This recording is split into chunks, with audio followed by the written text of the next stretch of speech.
no sé cuántos ni con cuánta expectación esperaban este día, pero yo sí con mucha. ¿Cuántos de ustedes lo esperaban así? Amén. Amén. Amén. Y gracias al Señor, porque sabemos que aunque quizá con cierta lentitud, pero lo más importante de todo, con seguridad, iremos volviendo poco a poco a la normalidad, entre comillas, que probablemente ya nunca más vuelva a ser la misma. El día de hoy celebramos, y espero que puedan celebrar todos, y no descuidando la seguridad, por supuesto, a las madres.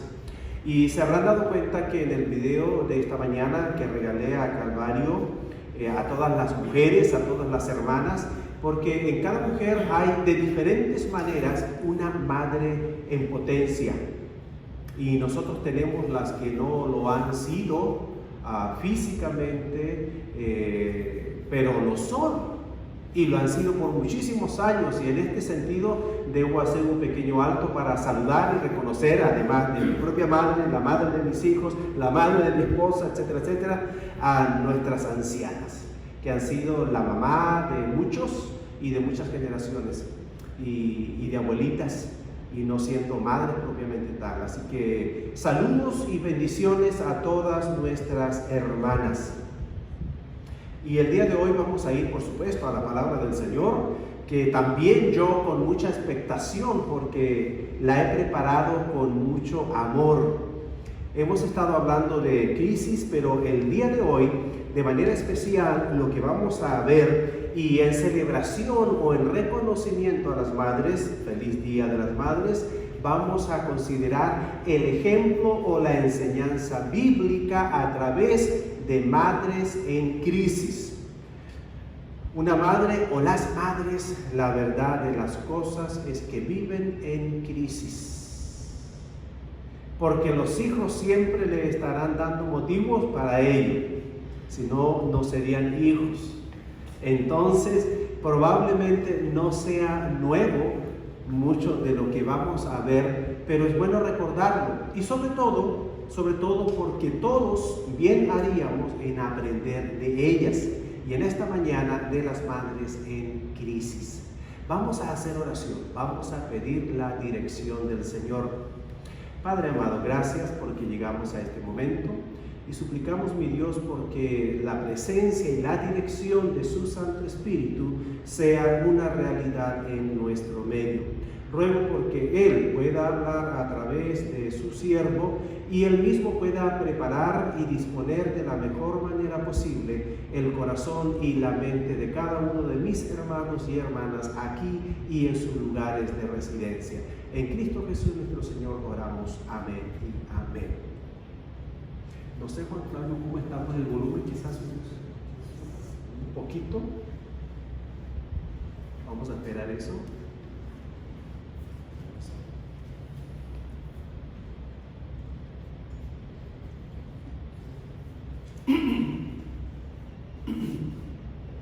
Muy bien, ahí estamos. ¿Cómo quiera usted le regula si en una vez estuviera muy fuerte, verdad? Pero nos importa, hermanos, y hemos hecho las pruebas, que pueda llegar a los aparatos. El día miércoles lo hicimos sin sonido y estaba débil, así que veremos qué tal nos va el día de hoy. Muy bien, lo primero, o el primer ejemplo, la primera mujer, es un caso especial. Y de hecho este año ha sido especial, y se habrán dado cuenta con el video que se envió.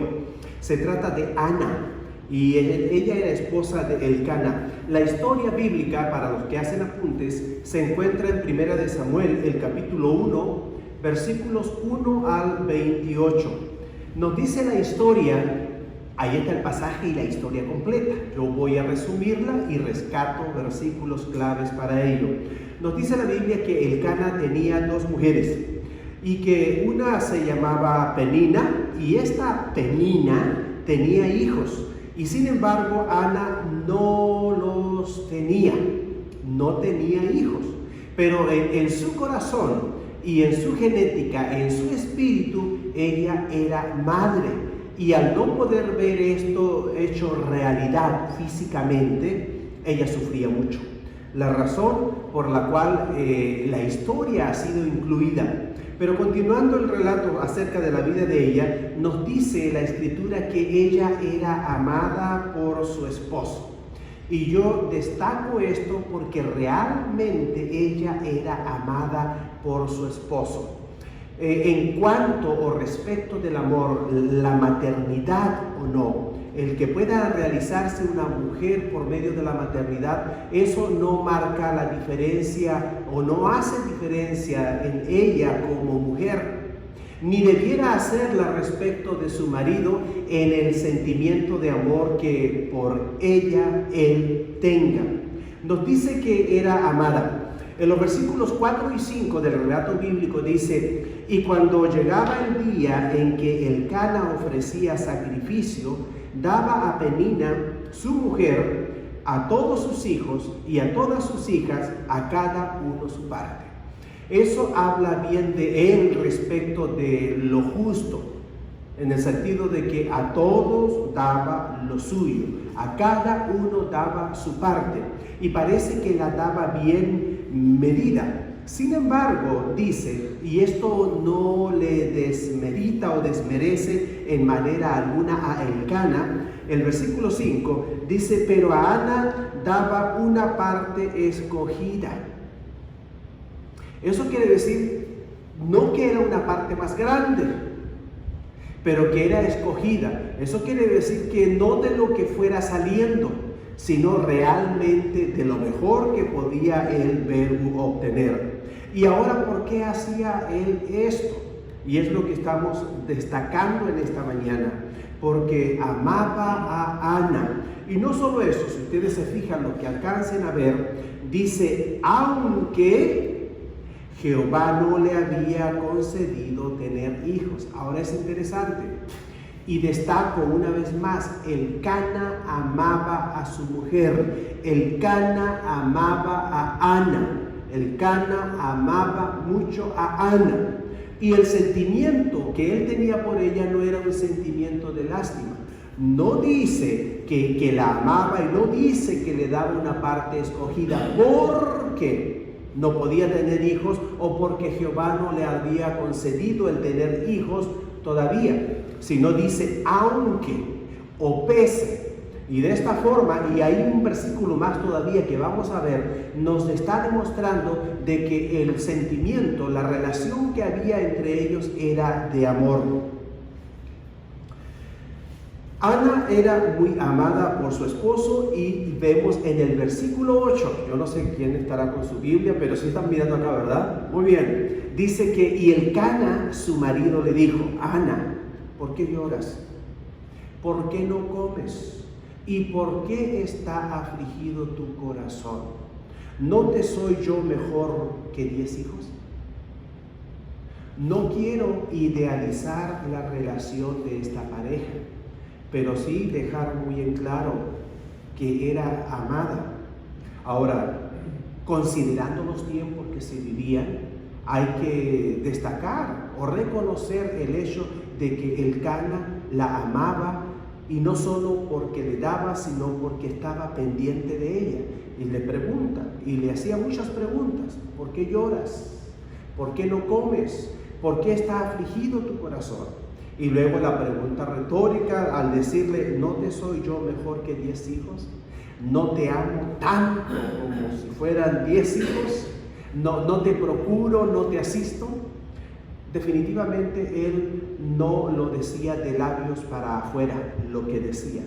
Lo decía realmente con autoridad, y ella bien podría haberle respondido de una forma distinta, como que no era tal, pero sí lo era. Pero sin embargo, tratándose de una mujer, cuando en su espíritu hay excepciones, la gran mayoría lo es, pero cuando una mujer en su ser interno es madre, está la maternidad o la semilla de la maternidad ahí plantada en ella, con toda la honestidad del mundo, es muy difícil que otra cosa u otra forma lo pueda llenar. Este era el caso. Entonces era muy amada por su esposa, en el versículo 8 lo acabamos de ver, y sin embargo ella vivía una crisis. no solo vivía una crisis, sino vivía una tragedia. La crisis constante o permanente de ella era el no poder tener hijos o el no haber podido tener hijos. Y luego imagínese usted, esta experiencia, esta sola experiencia era una experiencia mensual. Cada mes esperando que podría ocurrir un milagro y no sucedía. Se venía abajo y ella lloraba, no comía y oraba. Pero la historia de ella, la crisis de ella, todavía se ve acrecentada. Podemos intercambiarlo, pero digámoslo así, vamos en ese orden, con una tragedia familiar o una crisis familiar. La tragedia de ella se veía incrementada por una crisis familiar. Penina no la quería. Y no la quería porque sabía que Elcana la amaba y cuánto la amaba.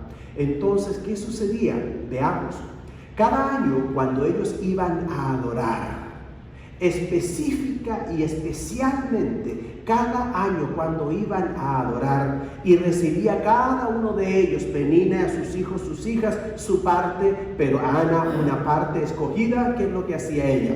Dice, así hacía cada año cuando subía a la casa de Jehová. Esto entre paréntesis y gris lo he agregado yo para entenderlo. Penina la irritaba así, por lo cual Ana lloraba y no comía. Si lo de ella era una tragedia, pues hay que decir que Elcana estaba experimentando lo suyo. Porque todo hombre, todo marido, todo esposo que ama a su mujer, no puede haber algo más doloroso que verle derramar lágrimas. Y así como ella lloraba cada mes, cada año, él tenía que verla y cargar también con ese dolor. Era un dolor compartido. Dice que ella, con amargura de alma, oró a Jehová y lloró abundantemente. Debo decir, y por captar aún más su atención, por concentrarnos en estos versículos últimos que estamos viendo, que la gran enseñanza de ella, ya podrá usted vislumbrarla, una mujer de oración constante, pero sobre todo una oración ferviente. Y la oración ferviente no es la oración de alta voz necesariamente, pero sí es una oración en donde la persona está completamente compenetrada, concentrada o metida en lo que está haciendo, en su plática con Dios. Y si lo que ella estaba experimentando era profundo dolor y bullying incluso de parte de Penina, ¿cómo habría de sentirse ella? Pero lo que ella hizo o lo que ella hacía es algo que no siempre se hace. Las hermanas, especialmente las madres, tienen cierta facilidad en su forma de ser creadas o constituidas para expresar los sentimientos y las emociones. Si alguna no lo ha hecho, tiene que hacerlo. Ella derramaba, Ana, su alma frente a Dios. Podría decirse que esa era parte de su catarsis, no su cura completa, pero sí parte de su catarsis para poder mantenerse viva con relativa salud emocional. Ella con amargura de alma oró a Jehová y lloró abundantemente. A veces nuestras oraciones son tan frías, superficiales. No significa que tengamos que llorar y siempre, pero siempre que se pueda, hay que dar esa libertad al alma, porque es una forma de desahogarnos. Continuando con el relato de ella, dice que mientras ella oraba largamente delante de Jehová, el episodio que se les está relatando aquí es uno específico, uno en particular, cuando ella va al templo y comienza a orar ahí. Nos dice el relato también que había un sacerdote, el sacerdote Elí, quien la estaba observando. Mientras ella oraba largamente delante de Jehová, allí estaba observando la boca de ella. Elí, el sacerdote, observaba la boca de ella. ¿Qué ocurría? Dice, pero Ana hablaba en su corazón y solamente se movían sus labios y su voz no se oía, y Elí la tuvo por ebria. Esta es una historia con la cual muchas mujeres en algún momento de su vida se han identificado.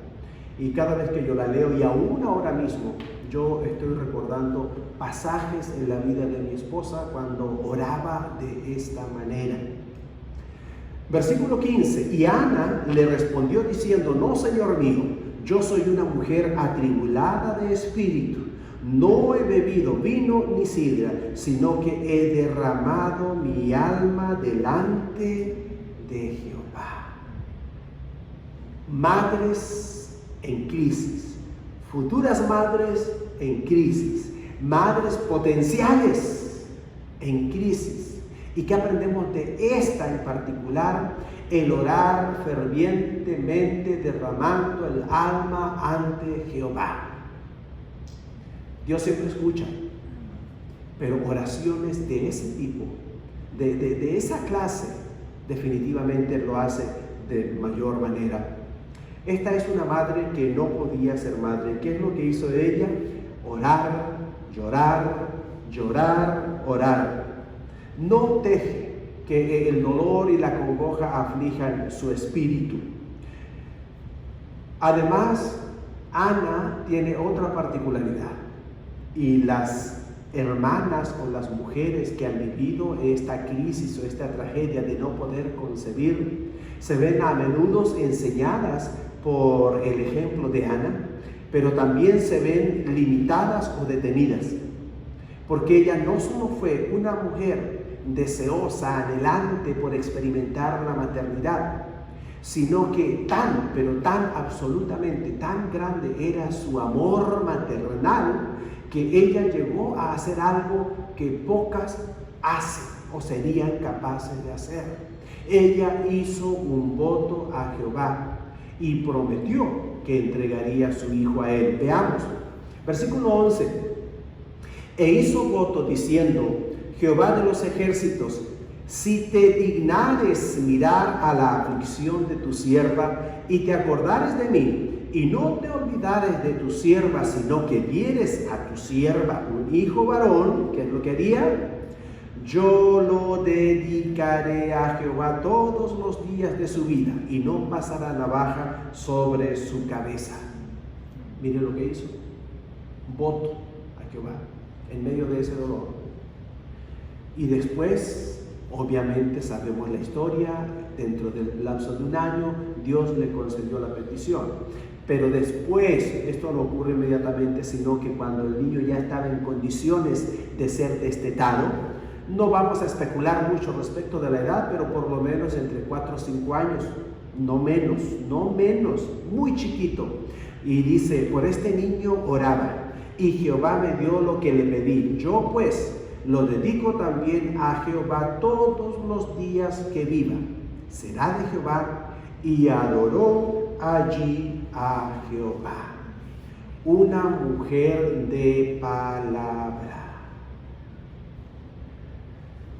No vivimos en tiempos en donde el valor principal sea el honor, como en otros tiempos. Razón por la cual no estamos muy acostumbrados y se nos hace extraño cuando vemos que una persona hace galas de esas virtudes, el honor de su palabra y de cumplir su palabra empeñada. Esta mujer, en medio de ese gran amor por experimentar la maternidad, también tuvo un amor sacrificial, porque lo que tanto anhelaba, por lo que tanto oraba, al haber hecho voto, le cumplió el voto a Dios y lo entregó a él para su servicio. La segunda historia, 2 de 3 mujeres. Jocabed es la segunda madre que el día de hoy vamos a ver y analizar en su crisis. Esta es todavía más conocida la historia y es más conocido el hijo que la madre.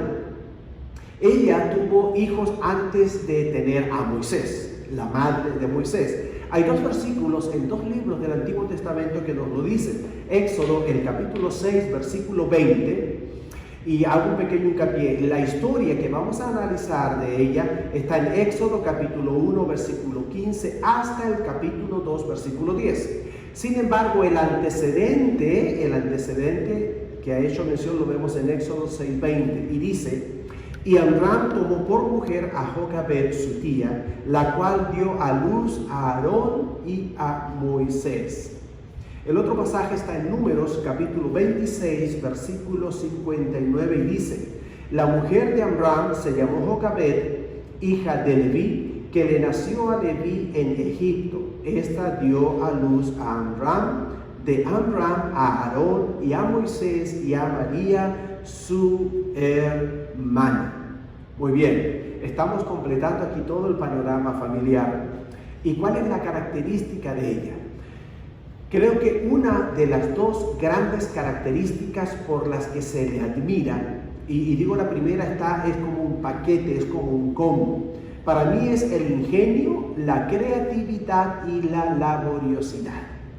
Y he puesto estas tres palabras, aunque en corto sería el ingenio o la creatividad. Pero la verdad es que para llevar a la realidad un pensamiento o una idea no es fácil. Y lo que es más, mucho más mérito tiene el poder llevar un pensamiento o una idea a la práctica, a la realidad, que los pensamientos y las ideas mismas, porque éstas pueden producirse o generarse en cantidades, porque no demanda mayor esfuerzo. Sin embargo, ella tuvo el ingenio, la perspicacia para ocurrirse de algo, luego tiene la creatividad porque tiene que analizar, ahora, ¿cómo le hago? ¿De qué lo hago? ¿Con qué lo hago? La creatividad tiene que valerse de los recursos de que dispone y de su propia capacidad. Y luego la laboriosidad, el esfuerzo. ¿Por qué? Porque en realidad lo que ella hizo se asemeja más al trabajo de un hombre, de un artesano, que el de una mujer. No sabemos los detalles de por qué es ella, pero sí sabemos que es ella la que tiene la idea. Dice: la que concibió y dio a luz un hijo, y viéndole que era hermoso, Jocabed le tuvo escondido por 3 meses. 3 meses. Yo me imagino, primero era bonito, era un bebé hermoso, pero yo todavía me imagino que este bebé, además de ser hermoso, era fuerte, muy macicito, grande, en otras palabras. ¿Por qué? Vamos a ver por qué dentro de unos instantes. Dice que ya de 3 meses, no pudiendo ocultarle más tiempo, tomó una arquilla de juncos, y la calafateó con asfalto y brea. Un trabajo de artesanía nada sencillo, y sin embargo ella lo hizo. Entonces pensemos, ella amaba a su hijo, y luego que su hijo era hermoso, pero estaba condenada a muerte, y ella no lo aceptó. Hizo uso como madre entonces de su ingenio, de su creatividad y de su laboriosidad. Yo me imagino que las manitos le quedaron bien feas, adoloridas, con cortes incluso, pero sin embargo ella sacó adelante su cometido y colocó en ella al niño y lo puso en un carrizal a la orilla del río. ¿Qué hizo Dios? Nos dice la Escritura que Dios, nada pasa por alto a nuestro Dios, y que hay una conexión especial entre las madres con Dios, o Dios con las madres. Ahora, entiéndase bien, a ellas las ha escogido para procrear y para que cada uno de nosotros venga a este mundo. Entonces, definitivamente aquí hay una asociación muy especial, y por lo tanto la comunicación es especial. Siempre se ha dicho que Dios escucha de manera especial las oraciones de las madres. Por eso es tan importante que una madre sea piadosa. Piadosa quiere decir que ame a Dios y las cosas de Dios, porque por sobre todo los hijos miran a las madres. En su momento o en etapas observarán también al papá y especialmente a los varoncitos para su identidad. Pero de ahí en más, la mamá tiene el patrimonio mayoritario de la atención y de la influencia que tiene sobre los hijos. Bueno, entonces esa mamá llevó a cabo esa tarea y por medio de esta salva a su hijo. Ahora, Dios, que observó esto, lo bendijo. En el versículo 6, bendijo todo ese esfuerzo de ella, de Jocabed, dice, y cuando la abrió, se está refiriendo a la hija de Faraón. Acuérdese, fue puesto, depositado en el río, llegó hasta allá, y cuando la abrió, dice que vio al niño. Y he aquí que el niño lloraba. Así que yo me imagino una carita hermosa, pero gritando a todo pulmón, y tiene que haberlo hecho. Ella tiene que haber visto, era otra mujer, y como toda mujer, potencialmente una madre con sentimientos especiales. Al ver un niño hermoso, yo creo que no solo el color, sino que también de verlo fornido, fuerte. Los bebés hebreos tenían fama de ser muy fuertes, no flaquitos, muy fuertes. Ella lo vio, yo creo, y esto es especular santamente, que ella se enamoró de esa criatura. La expresión es, tuvo compasión de él, pero no ha de haber pasado mucho tiempo cuando se enamoró. Los papás, voy a hablar de los hombres, si no han experimentado la paternidad o el amor de padre antes con sus propios hijos, cuando los espera la mamá, llega un momento crucial y decisivo. Cuando la criatura nace, sea hombre o mujer, y el papá lo ve o la ve por primera vez, se engancha, se enamora. Cuanto más ella como mujer. Entonces, por eso digo definitivamente, aunque el primer sentimiento haya sido de compasión, de misericordia, finalmente tiene que haberse desarrollado en cosa de pocos instantes el otro.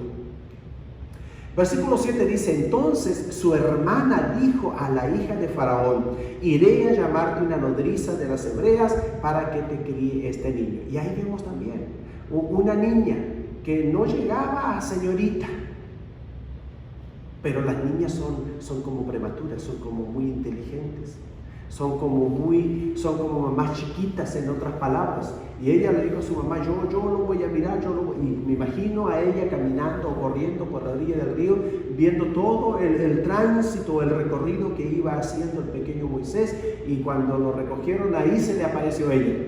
Entonces su hermana dijo a la hija de Faraón, iré a llamarte una nodriza de las hebreas para que te críe este niño. Dios bendice el ingenio de las madres. En este tiempo de crisis por causa del coronavirus, todas las mamás han tenido muchas crisis, muchas pruebas. Ya no pueden mucho. Todo el día en casa atendiendo. Hay diferencia. Todo el día en casa haciendo los quehaceres del hogar. Cuando los niños están en la escuela es una cosa. Pero todo el día en casa haciendo los quehaceres de la casa y siendo la maestra de los niños, la entrenadora de los niños, etcétera, etcétera, el coach, imagínense ustedes. Bueno, y Dios bendice ese ingenio. Entonces, esto viene como muy a la sazón, el caso de Jocabed, porque las madres ahora más que nunca han tenido que experimentar la urgencia del ingenio, la creatividad y la laboriosidad.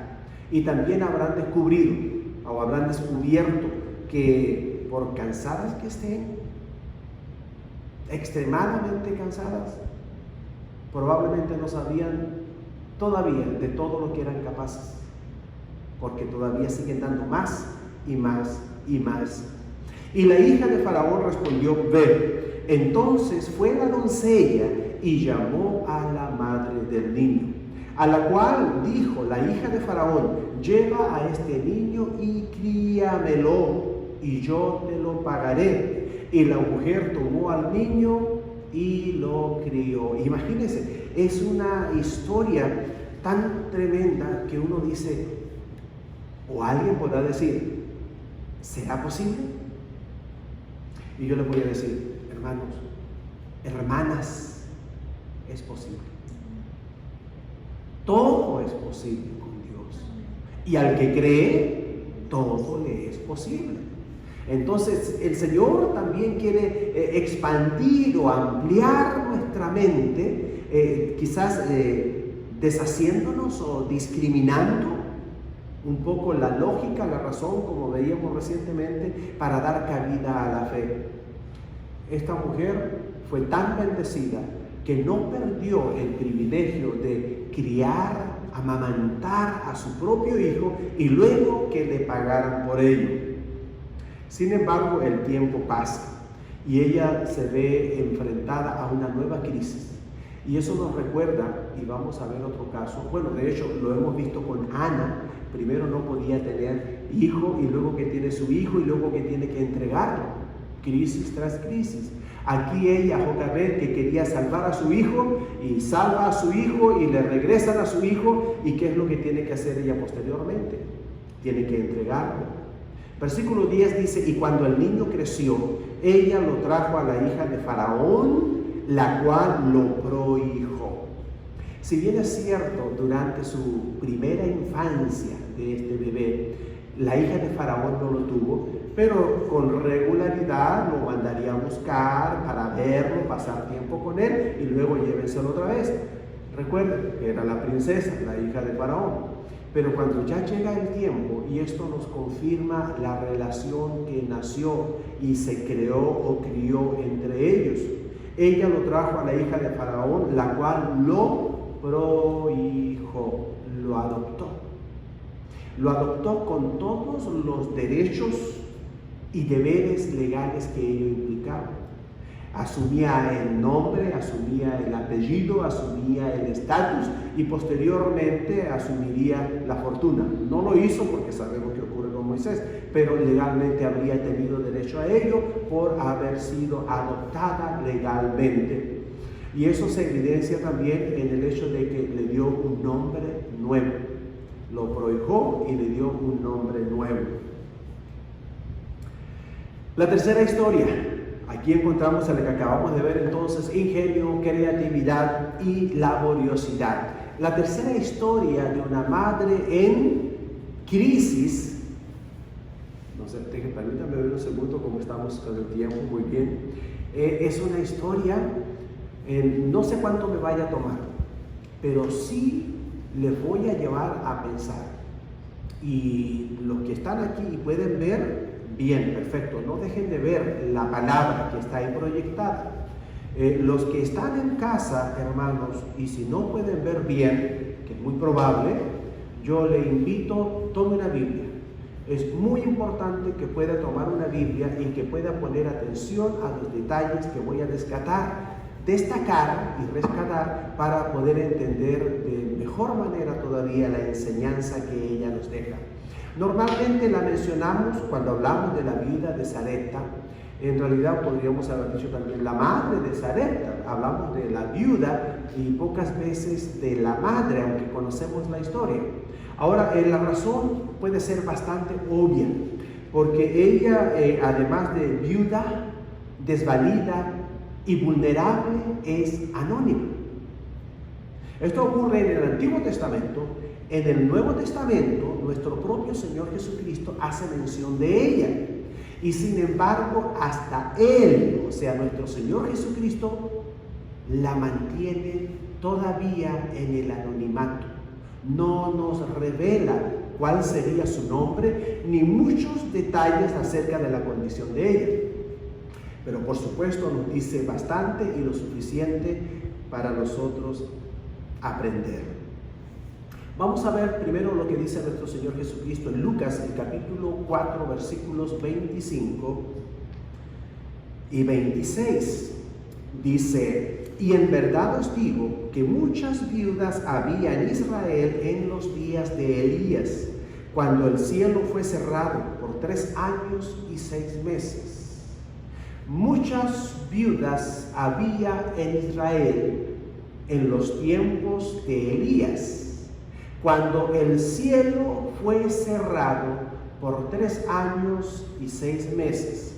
Eso quiere decir que hubo una gran sequía. Al haber una gran sequía, y lo dice, esto no es conclusión mía, hubo una gran hambre en toda la tierra.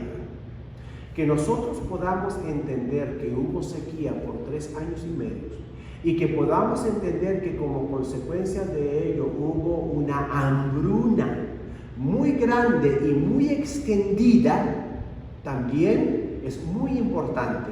Lo estamos dejando claramente sentado y lo entendemos para poder entender lo que viene a continuación. Porque lo que nos enseña esta madre en crisis, y que les adelanto, al igual que las otras madres mencionadas y al igual que todas las madres en general, no experimentan una crisis en la vida, experimentan muchas crisis en la vida. Y lo curioso de esto es como que vienen en cadenita. Siempre una crisis, no quiero decir tragedia, crisis traerá pegadita a otra. Aquí también sucede.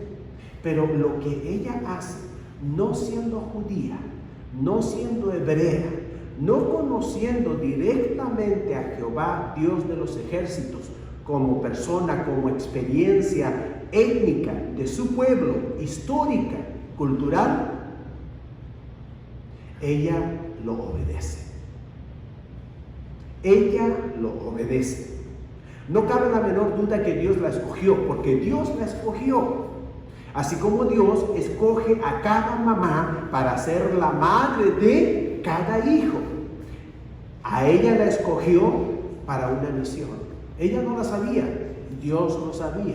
Elías no lo sabía, Elías después se enteró. Y ella experimentaba o estaba experimentando esta que sí era una tragedia. La crisis de ella era todavía más grande. Vamos a ver la historia. Dicho sea de paso, para los que están con su Biblia o no la han buscado aún, esta historia se encuentra en Primera de Reyes, capítulo 17, versículos 1 al 24. Yo voy a escoger los versículos que voy a compartir. El primero de ellos es el versículo 11 y nos dice acerca de ella que era viuda, desvalida y vulnerable. Bueno, esto ya lo acabamos de ver. Pero a ninguno de ellas fue enviado Elías, sino a una mujer viuda en Sarepta de Sidón. Aquí viene el versículo 10. Dice, entonces él, Elías, se levantó y se fue a Sarepta. Un pequeño resumen para los conocedores de la Escritura. Elías venía de una serie de grandes acontecimientos que a él, como profeta, le elevaron a lo máximo, al respeto y al temor de judíos y no judíos. Hizo muchas cosas tremendas. Las últimas dos, o la última interesante, él estuvo oculto, vivía en una cueva y salía de ella. Estaba pasando un tiempo de retiro espiritual. Él tenía temor, se había ido a ocultar. Pero resumiendo, durante ese tiempo de destierro, de ostracismo, él fue alimentado de una forma particular por medio de un cuervo. Había un arroyo donde bebía y un cuervo que Dios había escogido, o cuervos, y él les había ordenado. No hay casualidad, y de hecho es una historia que tiene que hacernos pensar acerca del inmenso poder de Dios. Estos cuervos le llevaban cada día carne y pan, en la mañana y en la tarde. Ni siquiera una vez al día, sino 2 veces al día, proteína y carbohidrato. Y bebía agua del arroyo. Pero cuando comenzó la sequía y se secó el arroyo, recibió otra orden de parte de nuestro Dios y que le envió a Sarepta.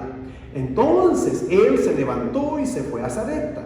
Y cuando llegó a la puerta de la ciudad, es interesante, y cuando llegó a la puerta de la ciudad, he aquí una mujer viuda que estaba allí recogiendo leña.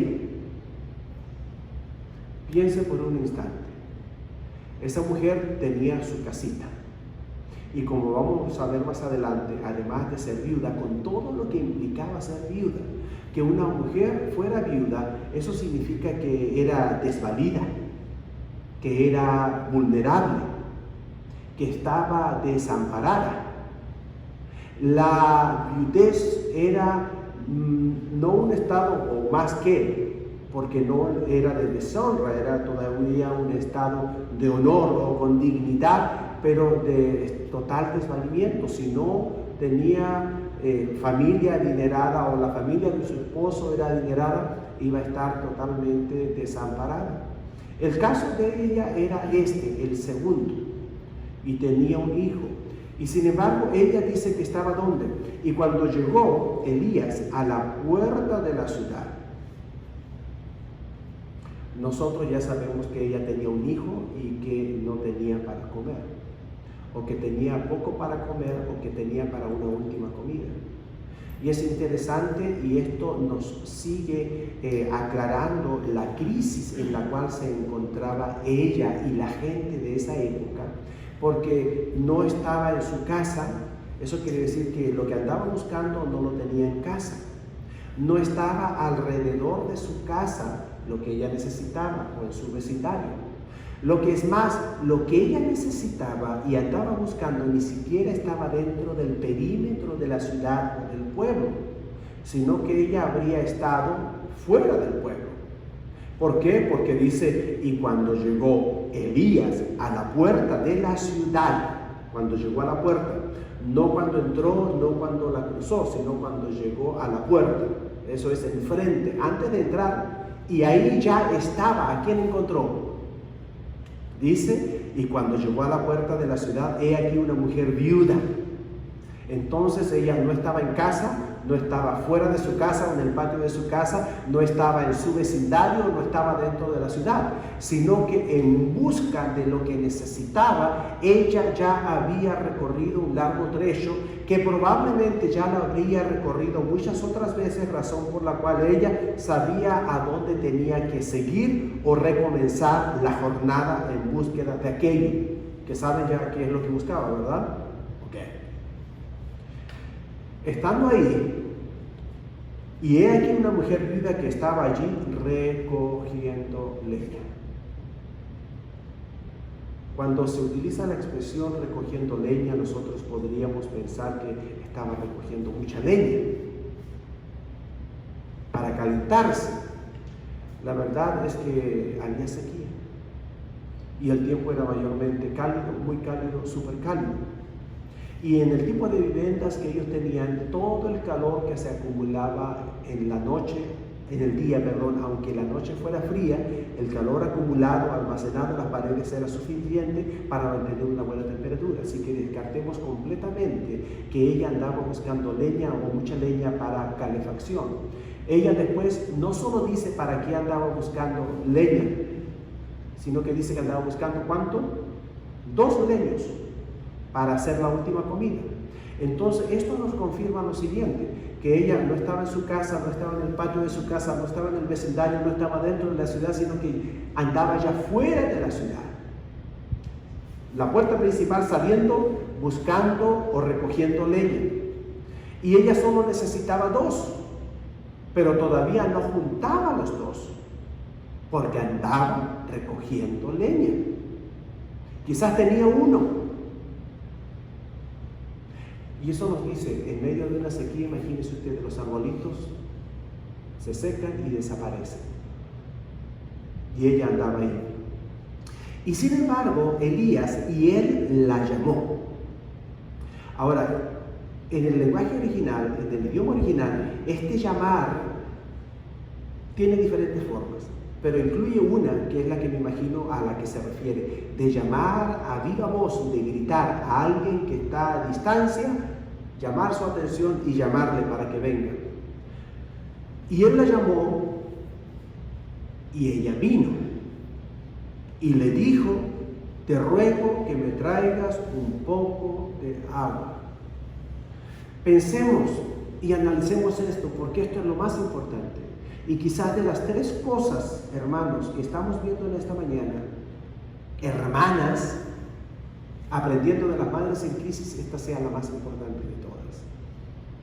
Porque Él la llama, ella viene. Analizando su situación psicológica de ella, en realidad, al verle en la distancia, ella no podría distinguir. Después me imagino que haría ciertas distinciones de quién era, o de qué edad tendría, de qué nacionalidad sería, de qué estatus social sería, etcétera, etcétera. Pero es muy probable que a la distancia en la cual se encontraba cuando Elías la llama, ella no podría distinguir todo esto. Pero entonces, ¿cómo es que se produce en ella esta reacción? Porque psicológicamente, y por lo que vemos después, ella estaba tremendamente angustiada, atribulada. Lo que es más, había entrado en una etapa de entrega, de abandono, en donde cualquier cosa significaba lo mismo. Cualquier cosa o posibilidad era mejor que lo que ella tenía. Entonces es casi como un zombie, o como un robot, o como una persona que o no tiene voluntad, o simplemente no tiene nada ni mejor ni peor que hacer. Y le llaman y dicen, ¿qué voy a perder? Voy. Y con la sorpresa que se encuentra. Elías, que le dice, te ruego que me traigas un poco de agua. ¿Vieron lo que sigue a continuación? En un vaso. Ella no estaba en su casa ni cerca de su casa, ¿de dónde le iba a sacar un vaso? Si él solo le hubiese pedido agua, a lo mejor ella va de cualquier lado y con cualquier cosa. Pero él le pidió agua, que le trajera un vaso de agua, o agua en un vaso para beber. Eso significa que la estaba mandando a su casa. ¿Y qué hace ella? Ella es, hemos visto, probada ahora en su pobreza. Y yendo ella, para traérsela, sigue siendo probada. Él la volvió a llamar, llama bajito, me imagino, pero la hace regresarse. Piense por un instante. Yo he conversado con personas y dicen, es que ya estoy cansado. Es que ya estoy cansado. Está siendo probado, está en medio de una crisis y ya estoy cansado y ya no responde. Y Dios le llama y Dios le habla y una vez sí, Señor, y llama de camino y el Señor le vuelve a hablar. Y luego, ¿por qué estamos como estamos o por qué está como está? Porque se cansa luego, rapidito. Sin embargo, dice, y yendo ella para traérsela, él la volvió a llamar y le dijo. O sea, es evidente que ella volvió con él. O sea, sí vino y él le dijo, te ruego que me traigas también un bocado de pan en tu mano. ¿No habrá sido mucho? Es que cuando Dios le pide mucho, es que le quiere bendecir mucho. O si usted quiere ser mucho bendecido, pues denle mucho al Señor. Y en este caso te ruego que me traigas un bocado de pan en tu mano. Es probada ella en su tragedia, es probada en su pobreza, ahora es probada en su tragedia. ¿Por qué? Versículo 12, y ella respondió, vive Jehová tu Dios. Digo esto, o más bien esto nos confirma de que ya al estar tratando o dialogando cerca, ya uno puede comenzar a distinguir cosas. Usted probablemente, hay personas que tienen un oído muy desarrollado y de lejos dice, ese es de tal parte, ese chileno como camina. Ya si es más cerquita, dice, o ese es argentino, como habla, o sea, cada uno se distingue. Ahora, les voy a decir, esto es perfectamente posible, les voy a platicar. Yendo a Chiapas, nuestro hermano Andrés recordará al hermano Jaimito, y él nos platicaba, habían dos etnias muy distintas. Para nosotros no podemos ver ninguna diferencia. Físicamente se ven exactamente iguales, pero son totalmente diferentes, con diferente lengua y con diferente cultura. Y todo era diferente, porque dice, una de esas etnias, cuando las mujeres y los hombres salen a recoger leña, cargan la leña, hacen un bulto así, lo cargan en su espalda, pero de manera vertical. Entonces, de lejos, cualquiera, al ver a ese hombre, a esa mujer que salió a recoger leña y que la lleva cargando en la espalda, al llevarla vertical sabe de qué etnia es. La otra etnia la lleva en forma horizontal. Y así sucesivamente. A estas alturas del diálogo y la comunicación, ella respondió, vive Jehová tu Dios. Lo había identificado. Iba avanzando. Que no tengo pan cocido. Solamente un puñado de harina tengo en la tinaja y un poco de aceite en una vasija. Y ahora recogía 2 leños. Recogía 2 leños. Es él buscaba 2 leños que no los había encontrado, porque si los hubiese encontrado ya se habría ido. Recogía 2 leños, ¿para qué? Para entrar y prepararlo para mí y para mi hijo, para que lo comamos y nos dejemos morir. Esto nos confirma la presunción que hice hace un instante acerca de cuál era su estado psíquico, emocional. Ella ya estaba así. Ella se había dado por vencida, había bajado la guardia, tenía las manos abajo. Ya nada peor le podía suceder. Simplemente estaba a un paso de dar el último paso. Y no estoy hablando de suicidio, simplemente de comer la última comida, sabiendo que era la última, que no había más y que no habría forma de conseguirla. Viuda, desamparada, completamente. Por lo visto, si tuvo familia alguna vez, esa familia ahora se olvidó de ella, porque sabía que no tenía y que no tendría más para comer ni ella ni su hijo y que habría de morir. Ahora, es interesante y permítanme agregarle otro detalle acerca de esto. Era viuda, no sabemos la edad. Pudo haber sido una viuda joven, pudo haber sido una viuda grande de edad. Probablemente era una viuda joven, pero por lo que se ve, o por su persona, su personalidad, también pudo haber sido en realidad una viuda grande. Tenía un hijo. El hijo, hay 2 posibilidades. No se menciona que el hijo asumiera ninguna participación activa en toda esta historia. Entonces nos hace pensar en solo 2 posibilidades. Una, que ese hijo fuera definitivamente mucho menor de 12 años. Si hubiese tenido ya 12 años, habría sido declarado o considerado un hombre dentro de la sociedad. Generalizando, aunque no era hebreo, pero generalizando en los tiempos. Entonces, o el hijo era muy pequeño, o existe otra posibilidad. Un hijo, aunque por pequeño que sea, puede acompañar a su mamá donde quiera que vaya. Y luego, si fuera pequeño, muy pequeño, no lo habría dejado solo en casa, no tenía nadie más. Habría ido con él, con que ya pudiera caminar, y aunque no pudiera caminar, lo habría cargado, habría ido con él a recoger leña. Entonces, no era tan pequeño. Probablemente ella era una viuda ya grande, con un hijo grande, pero enfermo. Grande que podía estar solo y quedarse solo en casa, pero grande y enfermo, incapacitado, que no podía salir, no podía él trabajar o él procurarse, ni siquiera ayudar a su madre. Entonces, todo esto sigue agregándose a la enorme tragedia que tenía esta mujer. Pero sin embargo, a la obediencia de ella. Bueno, dice, recogía 2 leños para entrar y prepararlo para mí y para mi hijo, para que lo comamos y nos dejemos morir. Y Elías le está pidiendo agua y Elías le está pidiendo ahora comidita, que le dé un panecito. Y sin embargo, ella es probada contra toda lógica.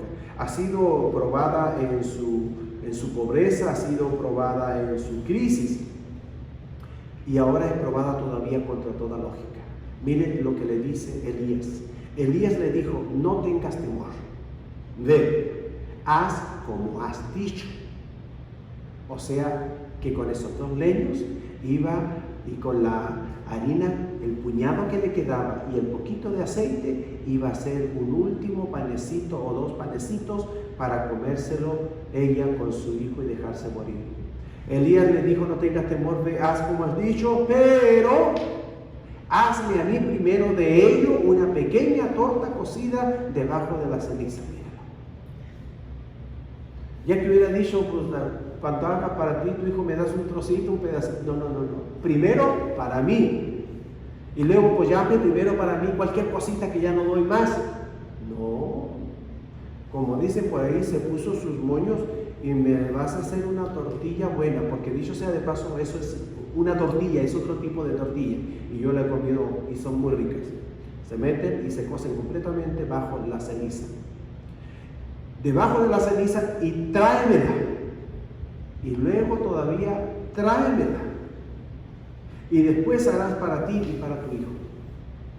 Eso debe a nosotros llevarnos a recordarlo y no olvidarlo, que mientras más desesperada es la situación, mientras más tremenda es la crisis y la tragedia, uno dirá entonces todo se me va a dar fácil o Dios me lo va a facilitar todo, y uno dice, pero no, parece que me lo complica más. Bueno, es que está probando su fe, le está probando, y sepa, Dios nunca le va a probar más de lo que usted pueda soportar. Y aún si no pudiera soportarlo, le va a dar opciones o salidas. Y todavía lo más importante, y digo esto para que usted lo resista, Él le va a bendecir en proporción a la prueba a la que le está sometiendo. Entonces, cuando la prueba es grande, o mientras más grande es la prueba, nosotros podemos pensar y debemos pensar que más grande será la bendición. Ella le creyó a Dios. Ella le creyó a Dios.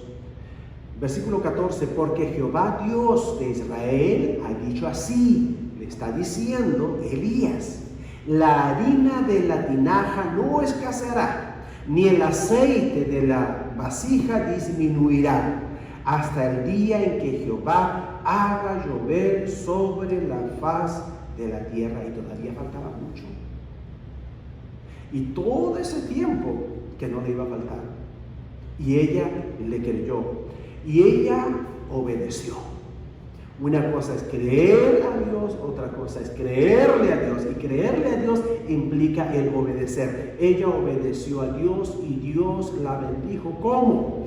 Entonces ella fue e hizo como le dijo Elías. Obedeció. Y producto de esto, ponga atención, ¿quién comió? Él, primero el profeta, Elías, y luego ¿quién comió? Ella, la viuda, y luego ¿quién comió? ¿Y dónde quedó su hijo? Dice su casa. Eso quiere decir que comió el hijo y toda aquella familia, o muy pobre y más pobre que ella, o ingrata que la había dejado sumida en el desamparo. Como quiera que haya sido, más gente. O sea, ella, la pobre viuda, no quiero seguir diciendo cosas feas, terminó siendo como la riquilla de la familia, la que tenía pero para comer en cantidades, porque no se acababa y no se acababa y no se acababa. ¿Y qué dirían de ella? ¿Qué dicen de nosotros? Que cuando nos va mal, nos va bien. Así es el Señor. Y esta mujer nos da esa tremenda lección. Tuvo abundancia y por mucho tiempo, y la harina de la tinaja no escaseó, y ni el aceite de la vasija menguó, conforme a la palabra que Jehová había dicho por Elías. Y yo sé que algunos quieren, ay, ya va a terminar la historia, que bueno, no termina la historia. Porque yo les dije que las tragedias y las crisis nunca vienen solitas. Y las mamás tienen una crisis tras otra. Si la mamá parece que, y dice la mamá, si parece que yo vine a este mundo a sufrir. Y si parece que yo nomás vine a este mundo a servir. Y pues sí. Por eso las queremos y las celebramos. Y si no, hay que ponerse al corriente con ellas, ¿verdad? Bueno, ¿qué pasó con ella, hermanos? Ahora sí estamos concluyendo. Dice, después de estas cosas aconteció que cayó enfermo el hijo del ama de la casa. Entonces esto nos lleva a confirmar la hipótesis de que no era un niño. Nunca habló de él como un niño, la escritura, el hijo.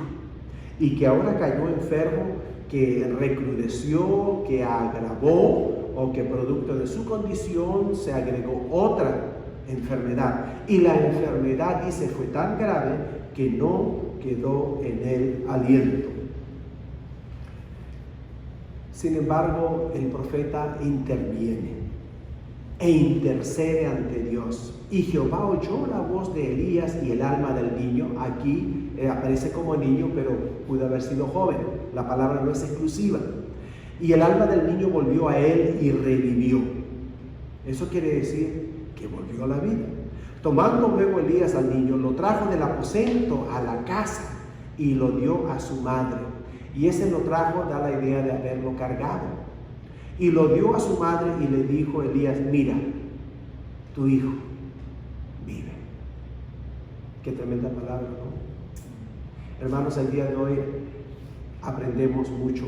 Entonces la mujer subió a otro nivel. Ella había conocido o reconocido por el testimonio de Elías a Dios, a Jehová. Sin embargo, ahora la mujer le dice a Elías, ahora conozco que tú eres varón de Dios y que la palabra de Jehová es verdad en tu boca. Definitivamente ella, al creer de ese modo, ya no creía desde fuera, por lo que se sabía de la cultura de los hebreos o de los judíos, sino por lo que ella misma ahora había experimentado la bondad de Dios, el amor de Dios. Hermanos, concluyamos. En el día de hoy, en que recordamos y celebramos a las mamás en la medida que se pueda, dadas las circunstancias, aprendemos como siempre de la palabra del Señor. Y aunque el primer mensaje es para ellas, si se sienten de algún modo desvalidas o necesitadas del Señor, todos aprendemos sin excepción la oración ferviente, el derramar el alma ante el Señor como lo hizo Ana, el ingenio, la creatividad y la laboriosidad como Jocabed, acompañada o asistida por su hija. Y también tenemos finalmente la obediencia irrestricta o absoluta de una mujer en desgracia como era la viuda de Sarepta. Tenemos suficientes buenos ejemplos para alimentarnos hoy y degustar por todo el resto de la semana. Los que están aquí les invito a ponerse en pie y a acompañarme, porque tengamos una oración especial final. Y después de esta, pues nuestro hermano puede despedirse de nuestros hermanos en Facebook. Padre amado, gracias porque usted nos ha bendecido este día con este día, un día más de vida. Gracias, Padre, por su provisión y protección que nos han acompañado durante esta pandemia. Gracias, Padre eterno, porque su amor, su misericordia es abundante y generosa y porque la podemos experimentar cada día.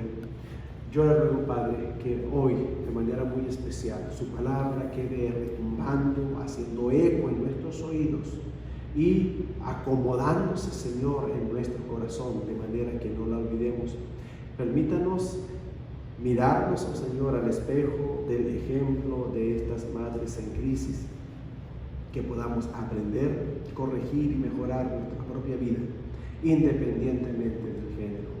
Padre, que su presencia tan especial nos acompañe de manera poderosa el resto de este día y que nos ayude a comenzar de la mejor manera posible una nueva semana en estas circunstancias que vivimos. Todo esto, Padre, se lo ruego en el nombre y en los méritos de su Hijo, nuestro Señor Jesucristo. Amén. Today is Mother's Day. and we want to acknowledge all the women we're blessed to know. We rejoice over you, for your strength, your wisdom, your strong love, and your beautiful faith. Whether today is a celebration for you or a day of quiet reflection and healing, we're thinking of all of you. If you gave birth this year to your first child, our joy overflows and we celebrate with you. If you adopted a child this year or became a foster parent, we rejoice with you and we want to honor you in your commitment to changing the lives of children. If you continue to struggle with infertility, we are hoping with you and holding your hand in prayer. If you are exhausted and feeling underappreciated for all you do for a house full of kids, we applaud you. We love you, and we appreciate you more than you can ever imagine. And if you lost a child this year to death or miscarriage, we weep and mourn with you. And if your child is lost to addiction or to the world, we hurt with you. And we join you in putting our hope in the one who brings prodigals home. If you live with painful memories of your mom, we pray that you will find in a spiritual mother all that you never had from a birth mom. And if you're one of those amazing spiritual moms, we thank you for stepping up and being there when others couldn't. If you're experiencing an empty nest for the first time this year, we walk with you in this new season and are excited about the next chapter God has planned for you. If you're single, we celebrate your strength, beauty, and individuality, and join with you in praying for the desires of your heart. If you're a single mom and wonder if you have the physical energy and financial resources to raise and provide for your child or children, we want to help you, and we will. And if you're pregnant for the first time, we prayerfully anticipate with you the joyful birth of a healthy child. And to all the special women on this Mother's Day, rest and delight in knowing that we are thankful for you, and we celebrate each and every one of you.